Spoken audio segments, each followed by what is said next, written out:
सही घर घर नहीं पैदा सही। तो भाईजान की की डिमांड मूड कर रहे हो?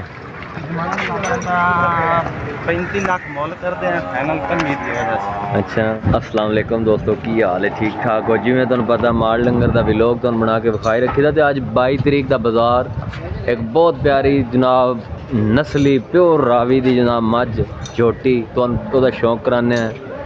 ये जनाब बलोचों के डेरे ते इस टाइम खलोती हुई है जनाब। आओ तुहानू शौक कराइए। माशाल्लाह चेहरा वेखो पहले मझ का, गर्दन लंबी वेखो जनाब, पुट्ठे वेखो जनाब, गुट्ठा चेक करो, थल्लो जनाब मझ का हुसन चेक करो। बहुत सील नस्ली मझ माशाल्लाह। ज़मीन ते पुछ लगती पई है जनाब। चेक करो इहदा है जनाब थान चड्डा चेक करो। वेखो जनाब इस पासों जरा सही नहीं आ रही वीडियो, उस पासों चेक करो जनाब। यदि सारी तफसील डिटेल तो लैके देने। पहले मझ का शौक करो जनाब। क्या बात है। चप्पे चप्पे की पशम उत्ते जनाब चिट्टी सफेद अख मुछ बग्गी। ये जनाब शौक करो। बाकी दी तफसीलात भाई और को पूछ जाएँ।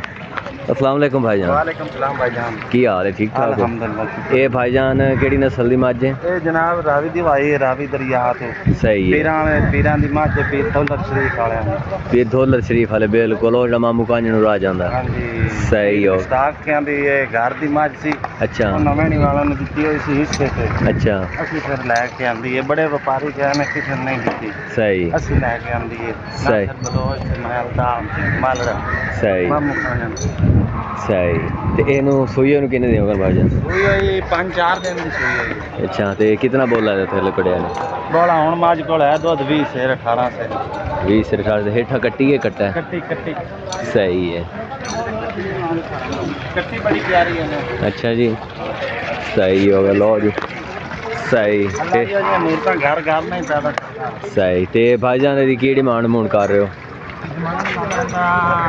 35 लाख मोल कर दे फाइनल कमी की वजह से। अच्छा 35 का मोल है जनाब माशाल्लाह। झोटी पुछड़ हाथ से फायदा।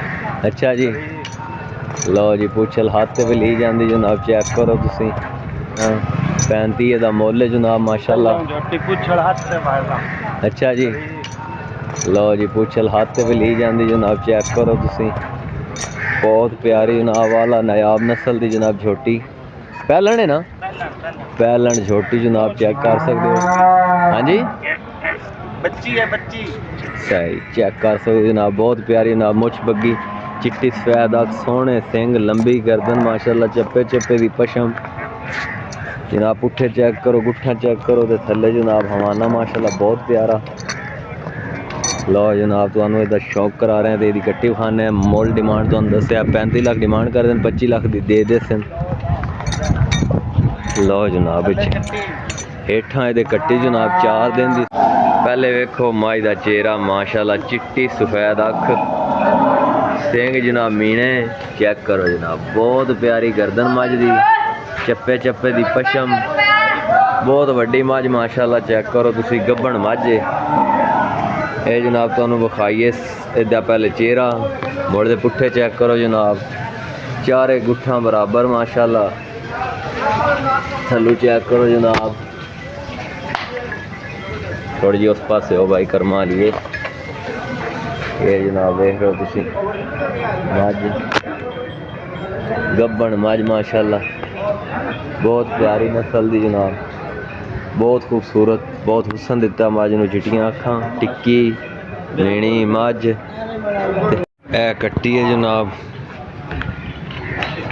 ये उस मझ के थले कट्टी है जनाब। चेक कर सकते हो तुसी जनाब। क्या बात है। उन्होंने पानी पी रही है। मुछ बग्गी मझ माशाल्लाह बहुत ही प्यारी। त्यार की डंगर किन्ने लैके आए हो तुसी मंडी? डंगर माशाल्लाह 15-20 लेंदे हैं सारे वेच गए। सारे वेच गए। तो मंडियां केड़ियां करदे हो? मंडी वाले पहली मंडी आया मेरा उस्ताद है नासिर बलोच। अच्छा यानी कि तुसी पहली मंडी आए हो? नासिर बलोच तो आंदा रहंदा ना? हाँ जी हाँ। लो दोस्तों है तुहानू विखाइए मझ का शौक कराया रावी का। बहुत प्यारी आला नस्ल की नायाब नस्ल की झोटी। तो अपनी वीडियो नू लाइक भी करना सबसक्राइब भी करना तो बैल आइकन नू ऑन करना ताकि आने वाली वीडियो सीधे तुहाडे कोल आवे। वीडियो पूरी वाच कीती करो मेहरबानी।